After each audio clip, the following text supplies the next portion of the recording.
Excuse me. What in the world are you thinking? Mean Gene, the first thing you need to do is to tell these people to shut up if you want to hear what I gotta say.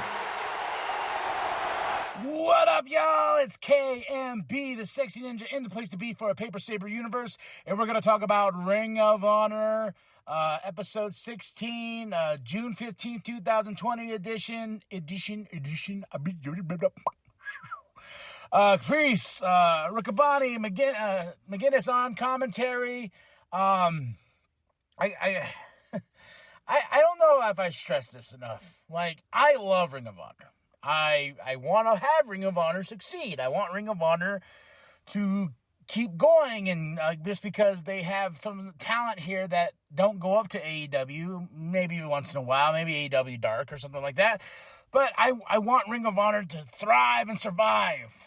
But 12 matches in a 2-hour span, I don't know.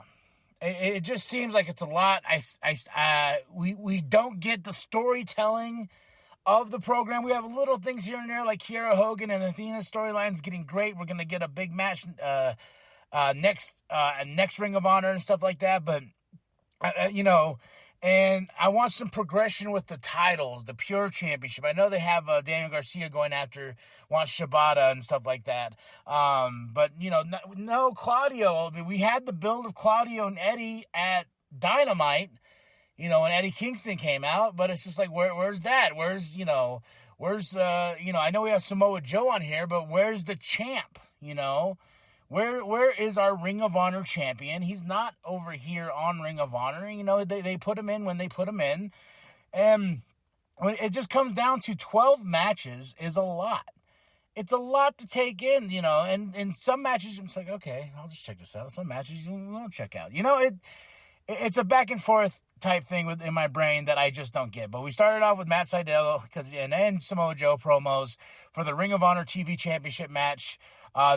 This is the first match of the card, Matt Sydal versus Samoa Joe for the win. But this was a good match. And in the opportunities of keeping these matches longer, and especially championship matches, we can go like a good 20, maybe 25 minutes in a good championship match. But when you have 12 freaking matches on the card, you take a lot of time away. There's really no storytelling to begin with. And I know we still have Mark Briscoe. He wants Samoa Joe, but we really didn't have any more interactions. Like, we got the backstage interviews, but they just don't, something needs to change here. And I think, Stokely, board director, Tony Khan, whoever, need to sit back because Dynamite this past week, fun Dynamite, only 5 matches in that 2-hour span. So if Tony's over here, pulling off a great show with only 5 matches on the card instead of overblown like he usually does, I think he can do that with Ring of Honor. Just saying. Nick Camarado versus Demos with Teal Piper, daughter of Rowdy Piper. This match was just 2 big dudes. Nick for the win. It kind of like a sleeper for me, and so I was like, okay, whatever. Mark Sterling backstage. His varsity athletes are gonna have a terrible segment later on, but yeah, it's just bad. Tracy Williams, Rhett Titus versus Iron Savages. Iron Savages for the win. That jacked Jameson, though. He's all, I was like, all right, jacked. I get it. It's in your name. Jesus Christ. Workhorseman backstage sets up their match with, sets up Anthony Henry's match with Mark Briscoe later on. Teal Piper versus Diamante.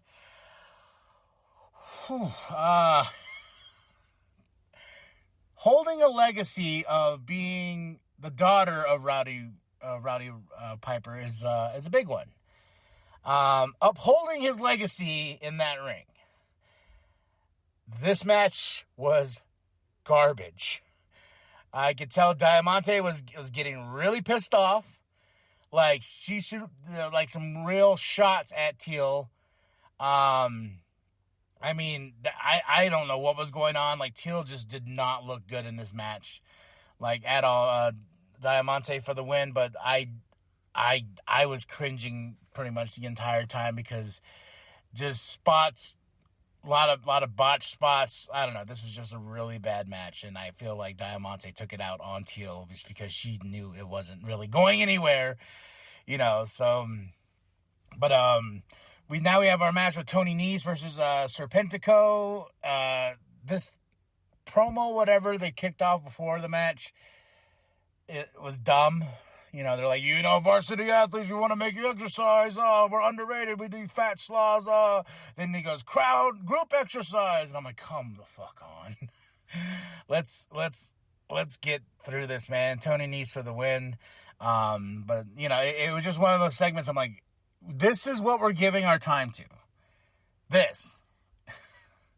All right. It just wasn't good. We had quotations, Kiera Hogan backstage, but it was Athena dressed as her with the blue hair, making fun of her, and then the real Kiera Hogan attacks Athena, and I can't wait for these two in that Chicago street fight. They're gonna beat the shit out of each other, and shout out to Kiera Hogan for stepping up to the plate and like going on that same level as Athena. So I know these two are gonna produce a really great match. Notorious Mimi versus Miranda Alizé. Alizé, sorry. Miranda for the win. It was an okay match as well. It was fun for what it was. And then we move on. But this one, Dalton Castle and the boys. I love me Dalton Castle. I do want to do a cameo. Get a cameo from him and ask, is KMB the sexy ninja a man or a peacock? Maybe coming soon. Versus the Righteous and Stu Grayson. The Righteous Stu Grayson for the win. This was a really fun match. Got it, like after these past couple of matches, I'm like, okay, come on, all right. Oh, okay, cool. This was fun. This is what we got. But Dark Order was backstage. He did an interview talking about Stu. Like, he has made his choice. Evil Uno has said, Stu, will the Righteous bleed for you? Will the Righteous pick you up at your lows or everything like that? No, but we shall see, and you're gonna learn that. Ring of Honor Women's Championship Proving Ground match. Athena versus Trish Adora. They really push Trish's like, she's part of that New Japan class. She's part of that New Japan school. New Japan. That's what she is. Athena for the win. If you beat, the match is only supposed to be 10 minutes. And if you beat Athena, you get a shot at the championship. But that wasn't besides the point. The meats and potatoes of this was Kiera Hogan coming out for the save, bringing a trash can lid. We got a crazy table spot. This ain't over whatsoever, and we're going to get that Chicago street fight that Tony Khan has mentioned next week. This was awesome. The match itself was good, but the Kiera Hogan and Athena story, I love it. I wish we could put, as much as I'm excited about this match being next week, this is the death before dishonor type match. This is a match where maybe you can have these two beat the shit out of each other where they can't face each other. Then, Kiera Hogan's like, Athena, me and you, one more time, one more time. I gotta win, and well, she wins, she gets the Ring of Honor Women's Championship. But still, I'm thinking they could have, this could have been a death before dishonor pay-per-view match. Just saying. Because Kiera, that spot with the table, I thought Athena knocked her ass out. She looked like she did. She went with that spear, Kiera Hogan, bam, and it looks like she went head fucking first. And I was like, damn, girl, you all right? Someone check on her. But she was all right. She got up. Glad no one was knocked out or hurt. Anthony Henry and J.D. Drake versus, Anthony Henry with J.D. Drake, workhorseman here, versus Mark Briscoe. Mark Briscoe for the win, but this was a good match. But I like that he's still calling out Joe. He's like, hey, Joe! Punk, Yeah, this was a good match. Using that Jay Driller, R.I.P. Jay. Tony Khan backstage with his board of director, one of the board of directors, Stokely, and then he said something that threw me off a bit when he's like, right here in Colorado, and I was like, wait, no, we're at we're in Florida, right? Like Orlando, or I was like, wait, hold on, and it builds up to this match, the Pure Rules match. Daniel Garcia versus DKC, and then we're in a bigger arena in Colorado where they filmed this match. I was like, wait, what? And then Daddy Magic and Excalibur were on commentary. I was like, wait, hold the fuck on. What? I was thrown for a loop. I was like, oh, wow. And the fact I got mad, I got really salty. I was like, if I'm gonna hear Excalibur and I love these two, Daddy Magic, but this is Caprice, Riccaboni, and McGinnis' show. I want them to call Ring of Honor. I don't want other people to call Ring of Honor. But it was just for this match. We were in Colorado. Then we went back to the studio in the next match, and we got the team back on commentary. I was just like, that was weird. Daniel Garcia versus DKC, though, that was a good match because Daniel Garcia for the win, but it just kind of threw me off. He's sending a message to Shibata, because DKC was one of his young boys or whatever, lions, young lions and stuff like that. But sending a message, but Shibata's going to whoop that ass. I guarantee it. NBC backstage cutting a promo, and they made a good point. They're like, we're getting kind of tired of this, man. They went through the thing. Action Andretti, your moment of fame, gone. Pretty much. After beating Chris Jericho, gone. Darius Martin, your brother's down, so you guys ask. And then AR Fox, been there, done that. I was like, whew. And Brian Cage showing some personality in that little promo, too. Usually Prince Nana's the one to speak for them, but I like what Brian Cage did. He got a little bit more of his personality. I want to see more of that. Next match, Sky Blue versus Viva Van. Viva Van is fantastic. This match was great, too. They showed Code of Honor at the end. Sky Blue for the win. I had a lot of fun with this match.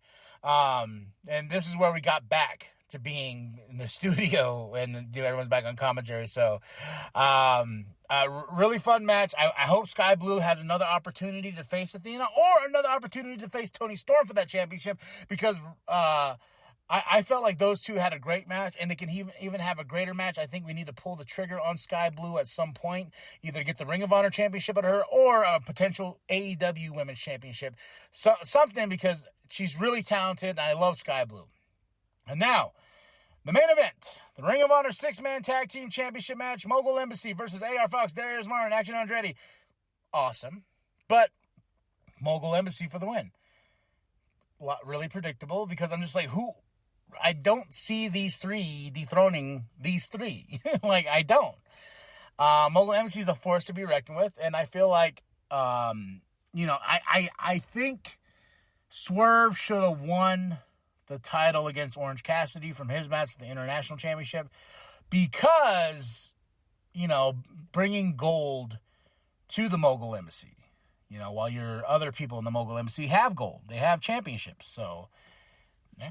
But overall, I gotta say, man, this is 2.5 out of 5 for Ring of Honor this week. It was good. Could have been better. A lot of things I feel like we could just etch out. We could build more story here, but it is what it is, and that's what we got. Ring of Honor in the bag. June 15, 2023. Swish, episode 16. Tell me what you thought of the show. Drop those comments below. My favorite matches of the night was Matt Sydal, Samoa Joe. Athena versus Trish Adora was really good. Daniel Garcia versus DKC was good. Sky Blue versus Viva Van. There's good stuff here, and the main event itself was really, really good. Dalton Castle and the Boys versus the Righteous Two Grayson was good, and like I said, everything else was just kind of mid. And that Teal Piper and Diamante match was but there we go. Drop those comments below. Let's talk, folks. Let's talk some pro wrestling here because I am KMB the Sexy Ninja. Go to ProWrestlingTees.com/New World Podcast. Get that sweet nWp logo. Get that sweet logo created by Penta X and go check out his music. That's it. That's all. Share with your grandma. Share with your grandpa. Share with the bum down at Walmart. I am KMB, the Sexy Ninja. And as always, the New World Podcast is for life. Brother. Is because I grabbed the microphone and I asked for what's mine. I've been on the heels of Samoa Joe since I started in Ring of Honor so many years ago. But guess what? I was just a kid back then.